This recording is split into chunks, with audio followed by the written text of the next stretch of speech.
Imagine coming home early to your own mansion, and the first thing that happens is a maid slams her hand over your mouth and whispers, "Don't make a sound if you want to live." "Why would a servant risk everything to silence a duke? And why does the danger feel like it's already waiting inside the house? What if the person meant to stand beside him at the altar is the very one who ordered his death? How do you survive when the enemy isn't outside the gates, but smiling in the candlelight, wearing silk, diamonds, and innocence? And who is Beatrix Kidd? Just a maid, or the only predator in that manor who knows where the bodies are buried? Stay with me, because tonight the Duke's mask of ice will crack, and the woman everyone overlooked will decide who lives and who falls. Before we dive in, subscribe to the channel for more addictive historical drama.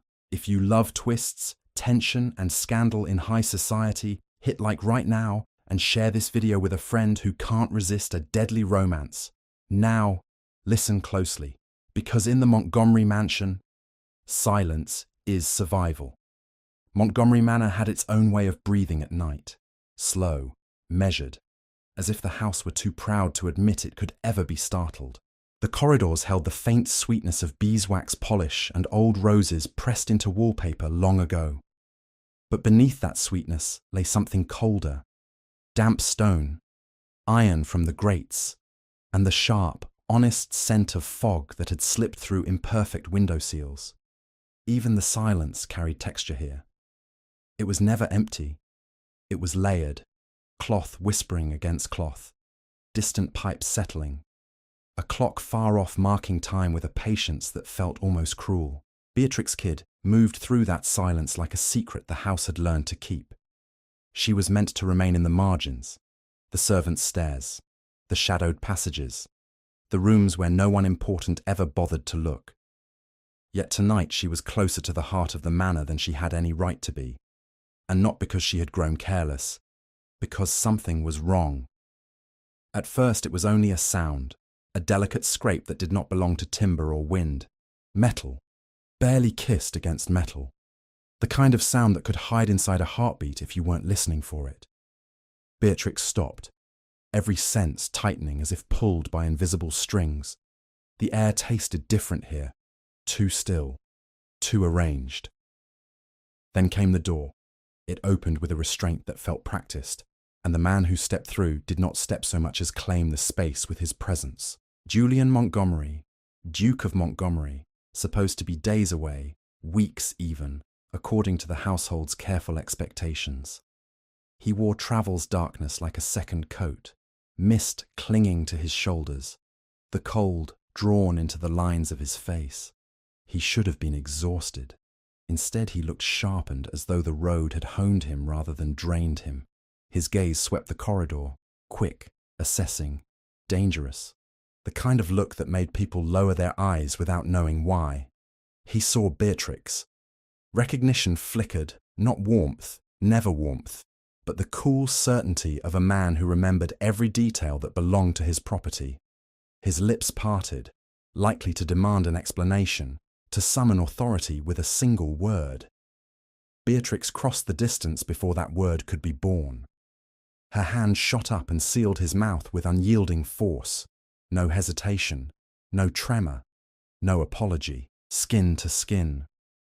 Breath caught under her palm. The Duke's body tensed instantly, a predator's reflex, his hand starting toward her wrist with the promise of punishment. Beatrix leaned in, close enough to feel the cold of his breath, and her voice slid into his ear like a blade into velvet. "Don't make a sound," she whispered, each syllable deliberate. "If you want to live." His eyes snapped to hers, storm grey, furious at the indignity, incredulous that a maid would dare. But Beatrix did not flinch. She held his stare the way she held her ground, as if the world could push and still not move her an inch. Behind her, calm lay a violence of certainty. She knew what he did not. The Duke's fingers closed around her wrist, not yet twisting, but testing. A warning, a question, power measured in the smallest movements. Beatrix answered without words. She tightened her palm a fraction more, not to hurt him, but to command him, to remind him that pride could be a death sentence. Footsteps drifted nearer, soft, careful, too disciplined for any sleepy servant. A faint rustle of fabric followed, the whisper of silk in motion, and then a voice, feminine, sweetened like poison, floated down the corridor. Julian. The name drifted closer on a breath of perfume. Jasmine laid too thick, meant to smother every other truth in the air. Beatrix did not release her grip. She felt the Duke's pulse hammering against her palm, the restrained violence of a man trained to command rooms with a glance, forced now into stillness by a girl who should not have had the right to touch him at all. "Julian," the voice came again, softer, sweeter, as if affection alone could summon him from shadows. "My dear, you've returned without sending word." The footsteps stopped just beyond the corridor's bend.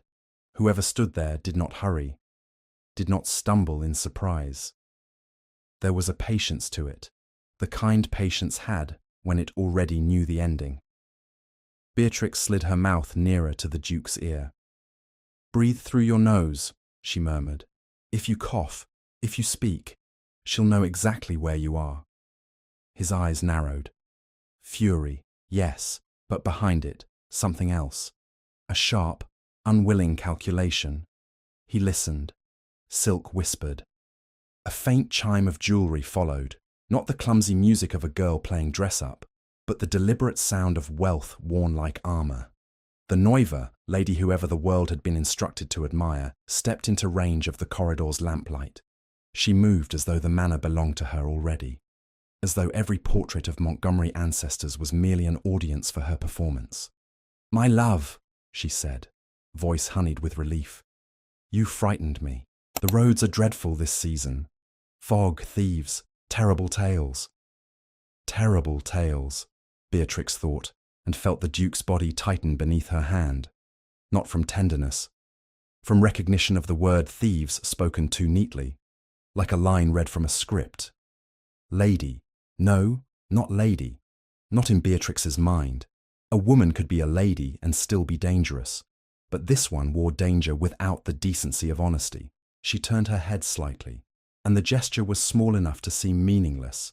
Yet Beatrix saw it. A gloved finger pressed against the face of a ring, signet gold, heavy and old. The kind of ring that sealed letters, ordered men, ended lives with a single imprint in wax. The motion was brief, almost affectionate, as if she were merely smoothing a jewel. But down the corridor, a second sound answered. The faintest click, like a latch being tested, or a blade shifting in a sheath. Beatrix's gaze flicked past the Nuiva's shoulder. There were figures there, half drowned in the fog that had seeped inside. Not footmen. Not any servant Beatrix had ever watched polish silver or carry trays with trembling hands. These men stood too still, eyes too awake, their coats too plain to be honest. Beatrix's stomach went cold. The Duke tried to move, to pull her hand away, to reclaim control of the moment with the force of his title. Beatrix's fingers tightened, enough to stop him, not enough to wound him. Her eyes pinned his with a challenge that did not ask permission. "You rule drawing rooms," her whisper said, precise as a threat. "But you're not ruling this corridor." His nostrils flared, breath sharp. Then, impossibly, he held still. "Lady," her smile widened as if she sensed obedience in the air, mistaking the Duke's silence for compliance rather than captivity. "Come," she coaxed, taking one step closer, her silk shifting like a quiet tide. "Let me see you properly. Let me welcome you home." Beatrix edged backward, pulling the Duke with her into deeper shadow, where the scent of jasmine thinned and the house's true odours returned. Cold stone, dust, iron. Her heart did not race. It counted 1 step, 2. Then the Nuiva spoke again, and the sweetness dropped just enough to reveal the bone beneath. "Search, she said softly. Not to Julian, not to Beatrix, yet meant for both to hear. He is here. And somewhere in the fog, a woman's laughter answered, low, delighted, followed by the unmistakable scrape of steel being drawn. The scrape of steel did something no prayer could. It made the Duke believe. Julian Montgomery's fingers flexed around Beatrix's wrist again. But now the impulse to punish had turned into an instinct to survive. Power, in men like him, was usually a straight road. Orders spoken. Doors opened. People moved aside. Tonight, power was a corridor with too many shadows, and the shadows belonged to someone else. Beatrix drew him backward, step by careful step, into the seam of the house where the noble eye never lingered. She guided him past an alcove veiled in tapestry, behind a tall stand of dried winter branches set for decoration, into a narrow side passage that smelled of lye soap and damp linen. The air changed as though the manor itself had turned its face away. "Who are they?" Julian mouthed silently, shaping the words without sound. Beatrix didn't answer at once. She listened instead, counting footfalls, weighing pauses, tasting intention in the quiet. The men in the fog did not blunder like drunk servants or nervous thieves. They moved with discipline, with the calm patience of hired certainty. "They're not here to rob," she whispered at last. "They're here to finish." Julian's eyes flashed. His pride wanted to roar, to stride forward and demand names. Beatrix saw it in the stiff set of his shoulders, in the way his jaw locked as if insult could be crushed between his teeth. She caught the edge of his coat and tugged, hard enough to make him feel the tug, not hard enough to plead. "You are too loud," she said, not unkindly, simply as fact. "Your Grace carries yourself like a bell. Tonight, bells get cut down." He stared at her, offended by the truth more than the words. "You speak to me," he began, again without sound, the old habit of authority trying to breathe. Beatrix lifted her chin. "I speak to a man who bleeds," she murmured, "and men who bleed are equal in the dark."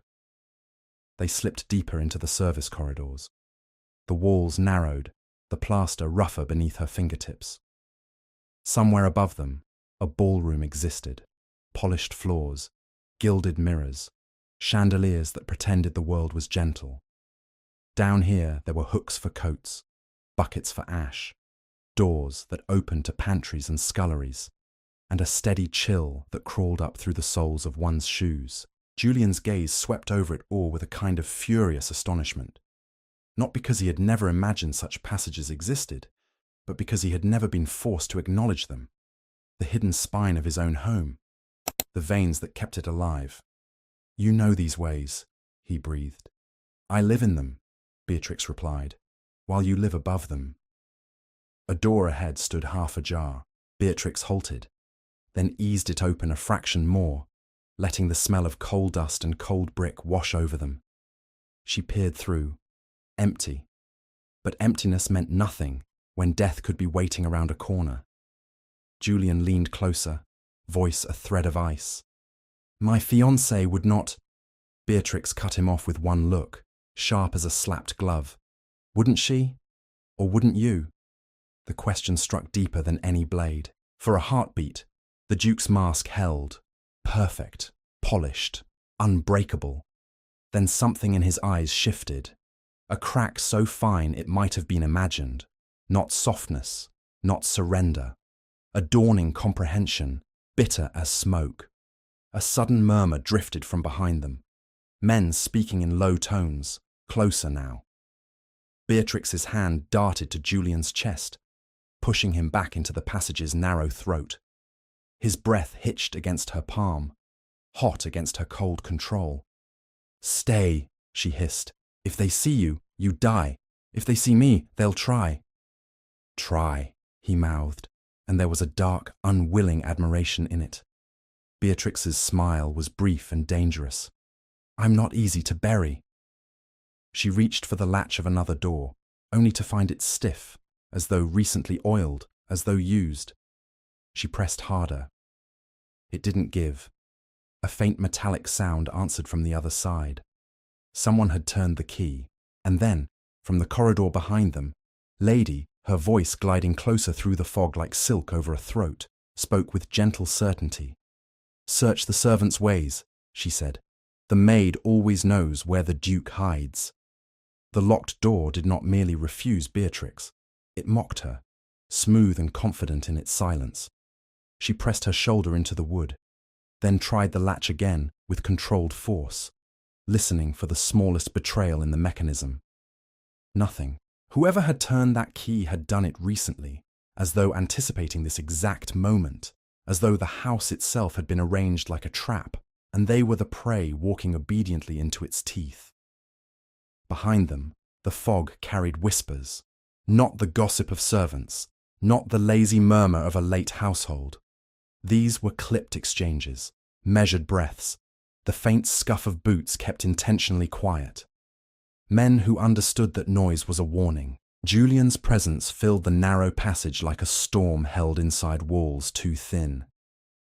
He looked at the locked door, then at Beatrix, at the way her fingers remained steady, at the way her eyes did not widen, at the way she refused panic with the same stubbornness she refused reverence.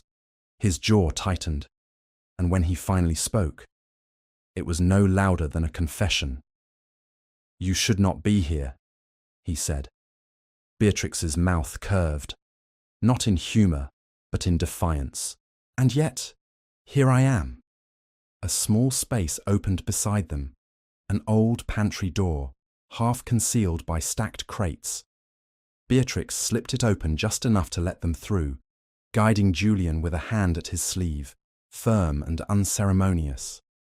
The room beyond smelled of dry flour and winter apples, of burlap and old spice. The air was trapped and stale, but it was safer than the corridor, where death could step into view at any moment and pretend it belonged there. She eased the door shut until only the faintest seam remained.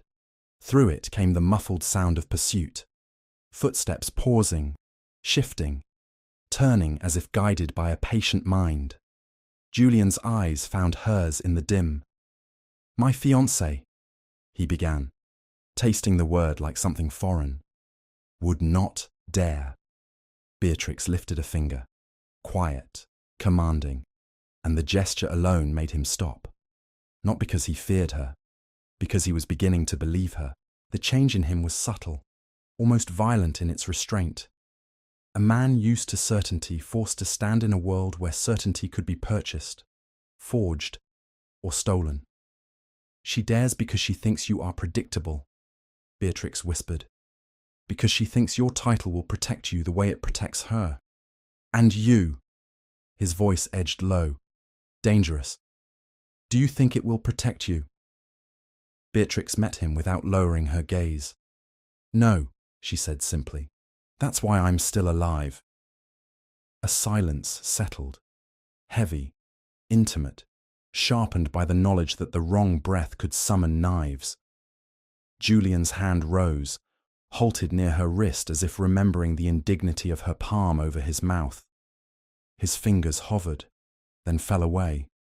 The mask of ice remained, but it shifted, the way ice shifts before it cracks. "What do you want?"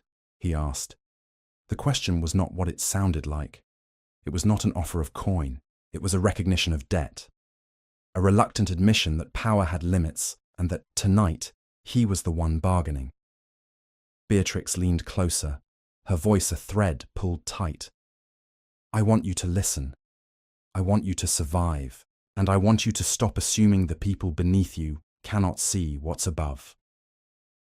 Outside the pantry, a voice drifted through the seam in the door. Lady's voice, soft and pleased, as if she were speaking in a drawing room rather than hunting a man to his grave.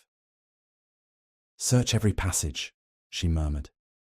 "He came home early, but he won't leave alive." Boots shifted nearer. A shadow paused at the pantry door, close enough that Beatrix could smell damp wool through the wood. Julian's breath slowed, controlled by sheer will, yet Beatrix felt the tension in him like a blade being drawn. She put her lips near his ear, the words barely more than air. If they open this door, she whispered, you do exactly what I say. Not your pride, not your title. Me. The handle outside began to turn. The handle turned with an unhurried confidence, as if the hand outside already owned the room. Beatrix held Julian's gaze for a single heartbeat, an order without words, then shifted him one step back into the pantry's deepest shadow, where the scent of apples turned sour and the air tasted like dust. The door cracked open. A thin blade of corridor light cut across the sacks of flour, the stacked jars, the hanging strings of dried herbs. A man's silhouette filled the gap, broad-shouldered, patient. He did not enter at once. He listened, letting silence betray itself. Beatrix's fingers found the nearest jar, glass cold and slick. Not as a weapon, not yet, as an answer, if needed. Her pulse stayed slow. The fear was there, but it sat behind her ribs like a trained dog, waiting for permission. The man stepped in, boots muffled, head turning fraction by fraction. He smelled of wet wool and oil. His eyes scanned as if reading a page he expected to end in blood. He moved toward the back shelves, toward Julian. Beatrix breathed once, quietly, and then let the jar slip from her hand. It shattered near the doorway. A sharp, sudden crash that sounded like an accident, like clumsy servant hands and carelessness. The man's attention snapped to the noise. He pivoted, cursing under his breath, and for that single instant, his body offered what bodies always offered when they believed a lie. An opening. Beatrix struck him in the throat with the edge of her forearm, hard, precise, merciless. The man staggered, choking silently, and she caught his wrist before he could reach for anything sharper. There was a flash of steel in his sleeve. She twisted his arm with a practiced cruelty that did not require strength, only knowledge, and the blade clattered to the floor. Julian moved then, like a restrained storm released. His hand closed around the man's collar and slammed him into the shelves with a dull, brutal thud. Flour dust burst into the air, ghosting them both in pale powder. The Duke's face was carved from winter.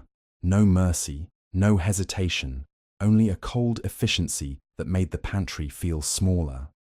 The man's eyes widened when he recognized him, not awe, calculation.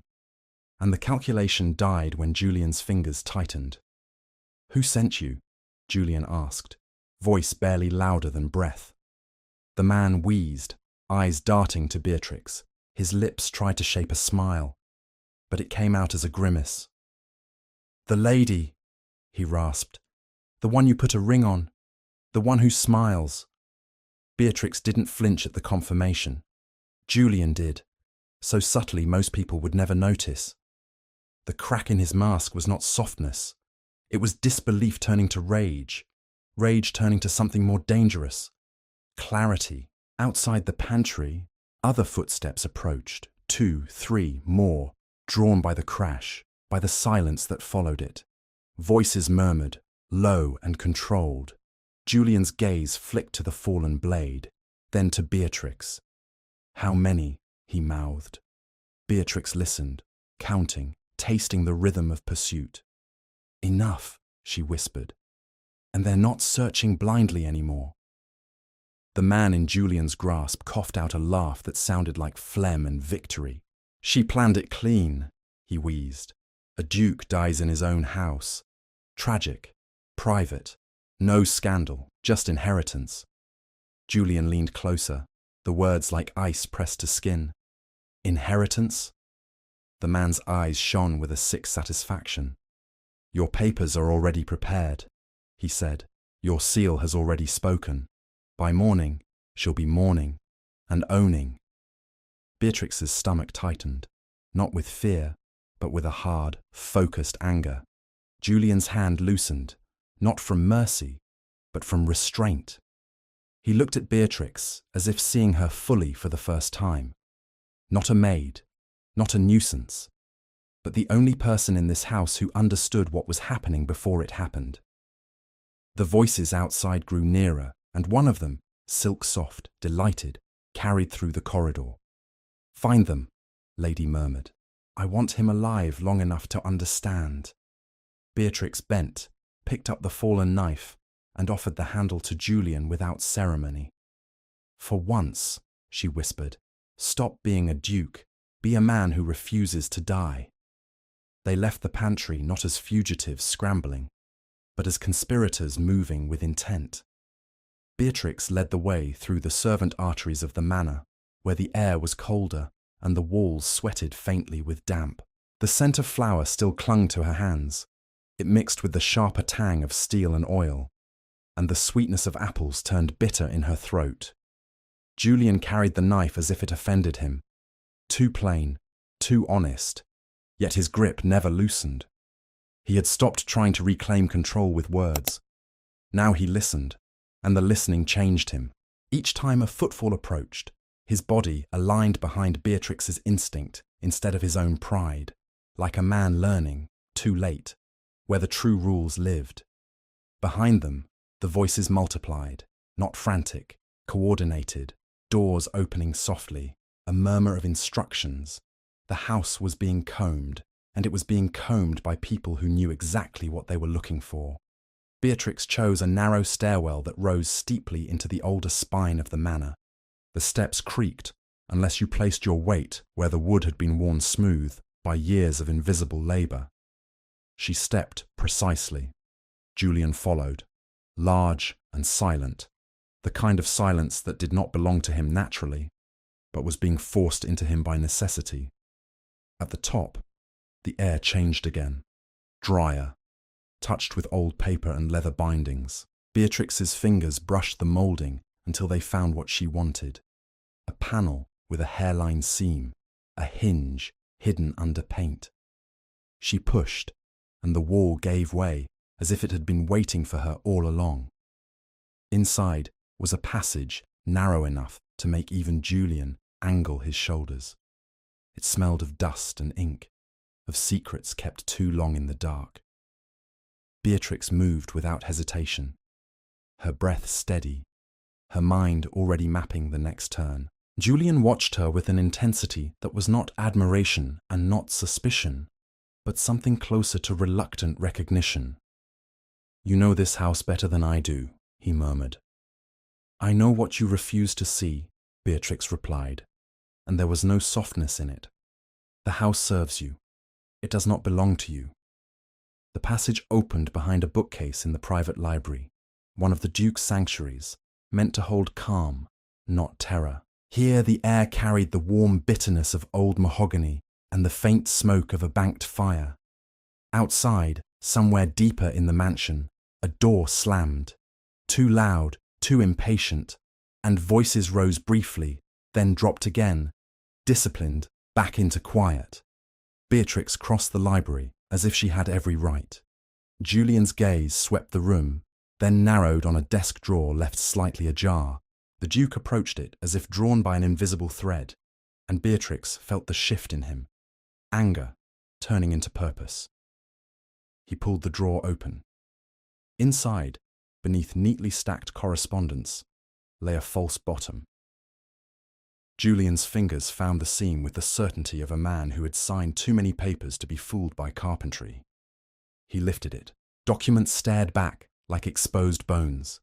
Ledgers, receipts, letters in a careful hand, names that belonged in Parliament and on invitation lists, wax seals impressed with a familiar crest. His crest.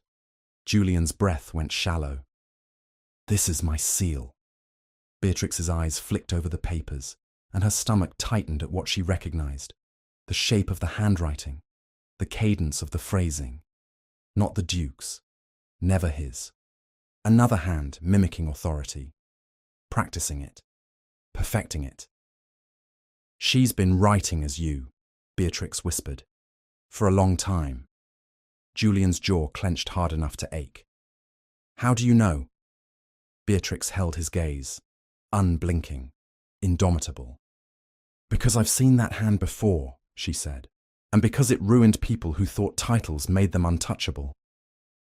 For a heartbeat, the Duke's mask of ice tried to form again, tried to freeze the shock into something manageable, but the room was too quiet, the evidence too heavy, and Beatrix's certainty too sharp to ignore. He stared at her as if she had stepped out of a story he did not understand. "Who are you, Beatrix Kidd?" he asked, voice low, controlled, dangerous in its restraint. Beatrix did not answer, not fully. She moved to the hearth instead, slipped her fingers beneath a loose stone at the edge, and drew out a small folded paper, creased, worn, handled too often. She didn't open it. She simply held it for a moment, as if deciding whether truth was a weapon she could afford to use. Then a soft sound came from behind the bookcase, wood shifting, a hinge whispering. The hidden passage was opening again, and a man's voice, familiar enough to drain the blood from Beatrix's face, spoke into the library with intimate certainty. "Little Kitty," it murmured, almost fond. "I wondered how long it would take you to run back into my hands." The name struck Beatrix like a hand closing around her throat. Little Kitty. No one in Montgomery Manor called her that. No one here even dared to shorten Beatrix. The pet name belonged to a colder world, one without chandeliers, where men traded favors the way gamblers traded cards, and a girl's fear was considered currency. The bookcase breathed wider, and he stepped through as if the library had been built for him, not tall like a duke, not polished like a gentleman, yet he carried himself with the easy entitlement of a man who had survived too many rooms by learning where power truly hid. Damp clung to his coat, tobacco and rain and something older, ink, perhaps, or the sour perfume of old debts. His eyes found Beatrix and softened into a smile that did not reach the bone beneath it. "Still standing," he murmured. "I always admired that about you." Julian shifted between them without thinking, broad shoulders blocking the line of sight. The knife in his hand angled downward, calm and lethal. His voice came out in winter. "Name yourself." The man's gaze slid over the Duke's face like a glove stroking silver. He did not bow. He did not flinch. He simply assessed, as if measuring the value of a title against the weight of a blade. "Silas Rook," he said. "A man who cleans up what polite society spills." Beatrix felt Julian's attention flick to her at the surname, quick and sharp. Rook, a chess piece that only moved when the board allowed it, until it didn't. Silas had always been like that. Patient, angled, impossible to predict until the damage was done. Silas took a slow step forward, and the library's air seemed to tighten. "Your Grace came home early," he said, almost conversational. "That was inconvenient, but inconvenient things can be corrected." Julian's jaw set. "You're in my house." Silas's smile widened. "No," he said softly. "I'm in a house that's already been sold, piece by piece, to the highest bidder. Do you know what your fiancée promised me? Not coin. Coin is dull. She promised me influence, names, access." His gaze sharpened. "And she promised me Beatrix." Beatrix's nails bit into her palm. Her voice stayed steady. "I'm not a parcel."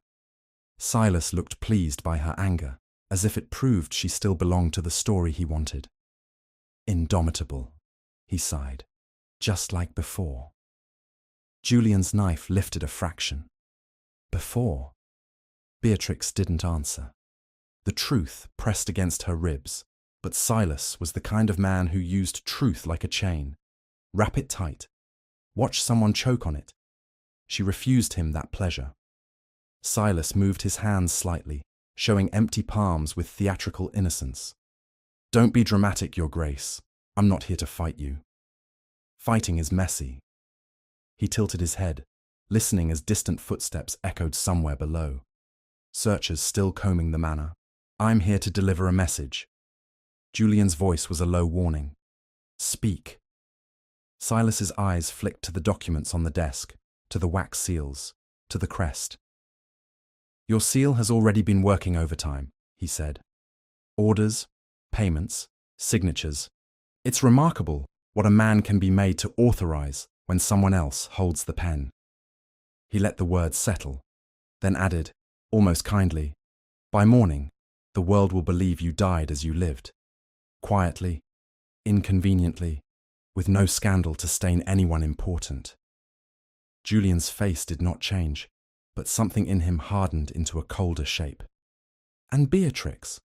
Silas smiled again, intimate and cruel. "She disappears. A maid vanishes all the time. No one writes poems about it." Beatrix stepped around Julian's shoulder, refusing to be hidden behind a man, even a duke. Her gaze pinned Silas like a nail. "You can't take me," she said. "You never could." Silas's eyes gleamed. "I don't have to take you," he whispered. "I only have to make you choose. You or him." And somewhere in the passage behind Silas, another sound answered. More footsteps, closer than before, closing in like a tightening noose. Silas's smile lingered as the footsteps thickened in the hidden passage, as if the manor itself were leaning closer to listen. Beatrix did not give him the satisfaction of fear. She measured the distance, the angles, the breath between sounds. Behind Silas, men approached with the quiet certainty of hired loyalty, loyalty that could be bought, traded, and broken without ceremony. Julian's grip tightened on the knife. For a moment, he looked less like a duke and more like something older than rank, something carved from necessity. "Move," he breathed. Beatrix moved first. She reached for the nearest candle sconce and nudged it, not to brighten the room, but to change the rhythm of shadow. Then she stepped close to Silas, close enough that his perfume of tobacco and damp wool turned sharp in her lungs. Her voice dropped to a thread. "You always talk too much when you think you've won." Silas's eyes narrowed with pleasure. "And you always pretend you don't miss me." Beatrix's hand flashed. Not a strike, an extraction. 2 fingers slipped into his coat's inner pocket and came out with a small brass key. She didn't look at it. She simply turned and pressed it into Julian's palm, forcing his fingers to close around it. "The West Gallery door," she whispered. "Your house still has one exit they didn't buy." Silas's expression changed for the first time, quick irritation, then amusement returning like a mask. "Clever," he murmured, and lifted his hand, not to stop her, but to signal the men behind him. "Too clever. That's why she wants you gone." Beatrix stepped back into Julian's space, refusing to be cornered. "Then let her try," she said, and her calm was an insult.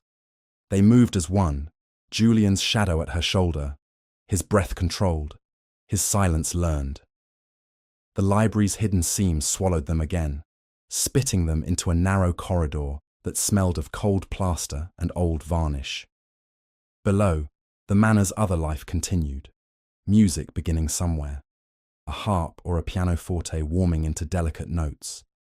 The sound drifted upward like a lie, like refinement pretending it could wash blood from stone.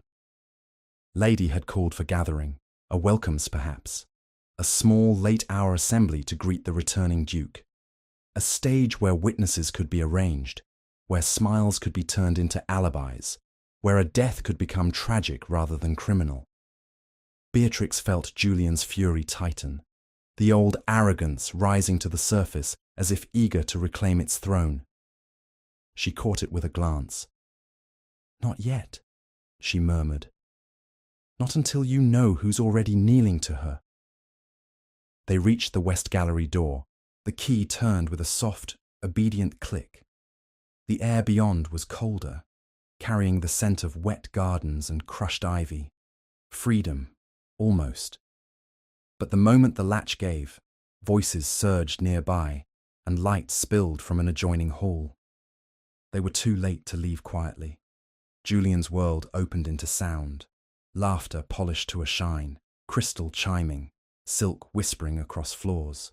The perfume was dense, rosewater, amber, powder, layers of luxury stacked high enough to suffocate. And at the center of it all, Lady stood like a saint painted by a dishonest hand, her eyes bright with concern, her mouth arranged in tenderness. When she saw Julian, she gasped, and the room followed her cue. "Julian!" she cried, rushing forward with perfect timing. "Thank God! Thank God you're safe!" Her gaze flicked to Beatrix with the gentlest contempt, the kind that could pass for pity if one wished to be fooled. "And you," she added softly, as if speaking to a stain that had learned to speak. "Of course." Beatrix stepped forward before Julian could. She would not be hidden. She would not be reduced to a rumour whispered behind fans. The room's eyes found her, some curious, some offended, some hungry for scandal. Lady's voice trembled with practiced emotion. "My love, she's been following you," she said to Julian, loud enough for everyone to hear. "I feared it. I tried to warn you. She's obsessed. She's dangerous. She's been stealing, spying. And now she's dragged you into some sick little drama." A ripple moved through the gathered guests. Disbelief, interest, judgment arranging itself like a verdict. Julian's mouth opened, cold words ready. But Beatrix cut in, her tone even, lethal in its steadiness. "If I wanted you dead," she said, eyes locked on Lady, "you'd already be mourning." Lady's smile held for half a breath, then tightened. Her hand dipped, graceful as a dancer's. Something dark gleamed beneath her shawl. A pistol. She raised it with a steadiness that did not belong to hysteria, and the room froze on a single inhale. "Then prove it," Lady whispered, and aimed at Beatrix's heart. For a single suspended instant, the mansion forgot how to breathe. The pistol's dark mouth held the room hostage, and the etiquette of generations, smiles, bows, polite disbelief, collapsed into raw, animal stillness. Perfume turned cloying. The air tasted of metal before any shot was fired, as if the very idea of violence had already bled into the silk and crystal. Beatrix did not step back. Her chin lifted a fraction, not in bravery meant to be admired, but in refusal. Refusal to become small, refusal to grant Lady the pleasure of seeing her flinch. Her gaze stayed fixed on the weapon, then rose slowly to Lady's face, studying her with a cold precision that stripped the powder and pearls down to the trembling truth beneath. "You won't shoot," Beatrix said, voice calm enough to sound like prophecy. "Not in front of witnesses you can't buy." Lady's lips curved. "Oh, I can buy anyone," she whispered, and the sweetness in it was worse than hatred. "Some of them are already paid." A few guests shifted, too quickly, too guiltily. A cough, a glance exchanged. The smallest movements, yet Beatrix saw them as clearly as if they were written in ink. The room was a ledger, and Lady had been signing names into it for months. Julian moved, not with a shout, not with noble outrage, but with a speed that belonged to a man who had learned, finally, what predators looked like. He stepped between Beatrix and the pistol, as if he could block fate with bone and rank. The action tore a sound from the gathered throats, half gasp, half scandal, and Lady's eyes flashed with something like triumph. "You protect her," she breathed. "How touching, how foolish." The pistol's hammer clicked back. Beatrix's hand shot out, not to cling to Julian, not to plead, but to seize the moment itself. Her fingers caught his sleeve, yanking him sideways with brutal timing, and in the same motion she drove her other hand forward, striking Lady's wrist with the heel of her palm. The shot cracked through the hall, sharp, obscene, then vanished into echo. A vase shattered somewhere. Someone screamed. Another voice tried to pray and choked on the words. The smell of powder flowered in the air, bitter as burned paper. Lady stumbled. Her weapon jolted upward, the recoil turning her elegance into something ugly and human. Beatrix didn't waste the opening. She stepped in, close enough that Lady's expensive breath met her face, close enough to speak so softly only the devil would hear. "You planned a quiet death," Beatrix murmured, "but you're too vain for quiet." Lady's eyes widened, then narrowed with fury. "You are nothing," she hissed. "A servant, a stain." Beatrix's mouth curved, not smiling, not kind. "Then why does your hand shake?" Julian's knife was suddenly visible in his grip, plain and merciless against the glittering backdrop. His voice, when it came, froze the room harder than the gunshot ever could. "Enough." Lady turned toward him as if she could still charm her way back into control. "Julian, please. She attacked me. She's mad. Julian didn't blink. His gaze went past her, through her, to the people in the room who had shifted when she said they were paid. His composure was not gentleness, it was judgment. "I have my seal in my hand," he said softly, and the softness made it worse. "And I have proof of who used it." Lady's face tightened. "Proof can burn." Before Julian could answer, a servant, one of the few whose loyalty still smelled like honesty, pushed through the stunned crowd, breath ragged with fear.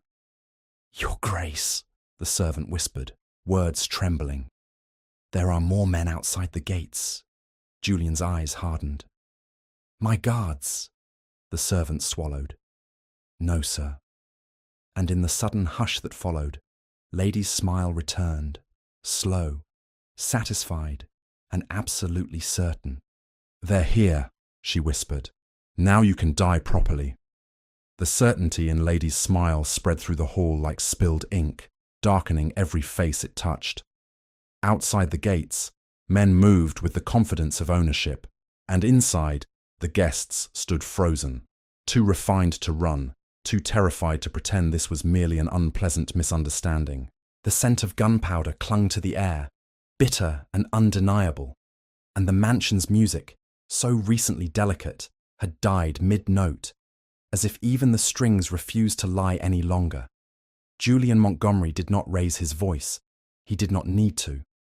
When he spoke, the room bent around the sound. "Lock the doors," he said quietly.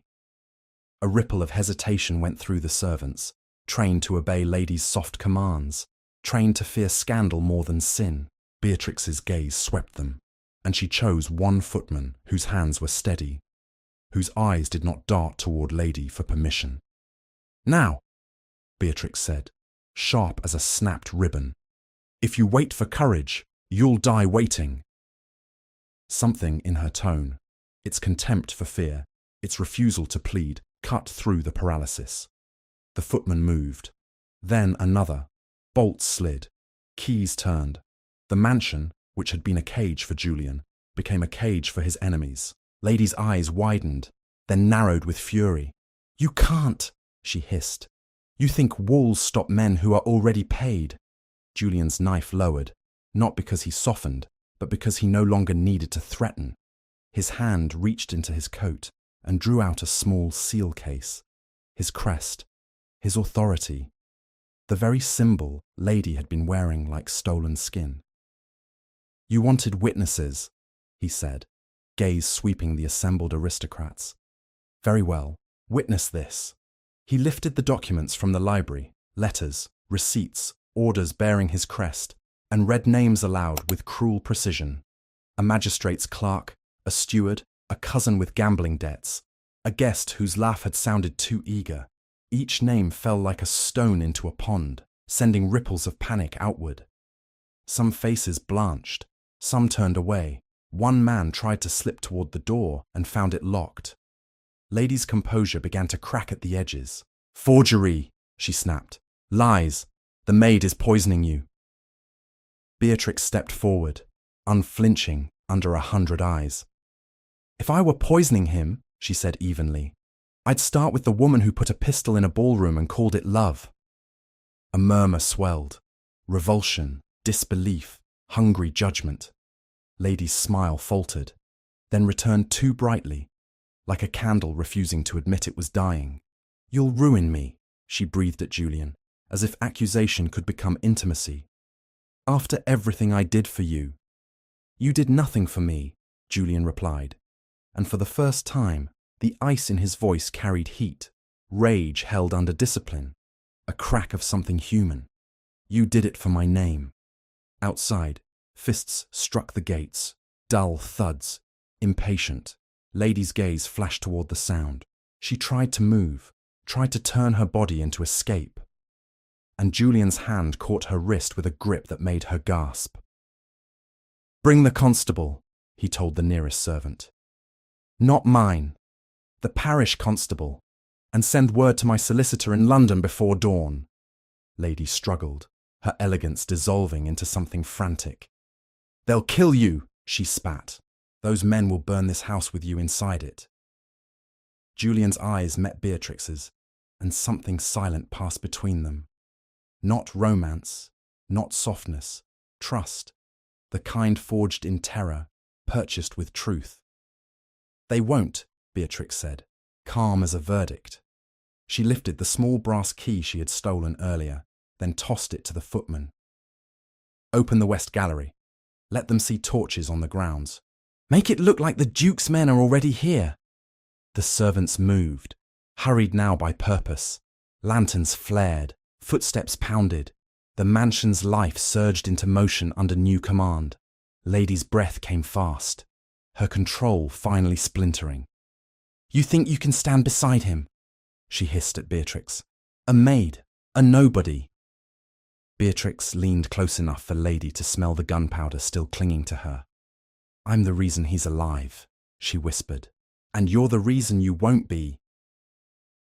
Dawn bled pale through the windows, turning velvet and gold into something washed and honest. When the constable arrived, Lady was no longer a bride-to-be. She was a criminal with trembling hands and too many witnesses who could no longer pretend they hadn't seen. When it was done, when the doors finally opened without fear, Julian stood in the quiet aftermath and faced Beatrix as if she were the only person left in the world. "You could leave," he said. Beatrix's gaze did not soften. "I could." "And will you?" She took a slow breath, tasting fog and cold stone and freedom. Then she stepped past him, not behind him, walking toward the heart of the house as if it had been reclaimed by right, not granted by kindness. "I'm not staying as your servant," she said. "If I stay, it's because I choose to." Julian watched her go, his expression still carved from winter, yet the crack remained, and through it, something warmer had begun to live.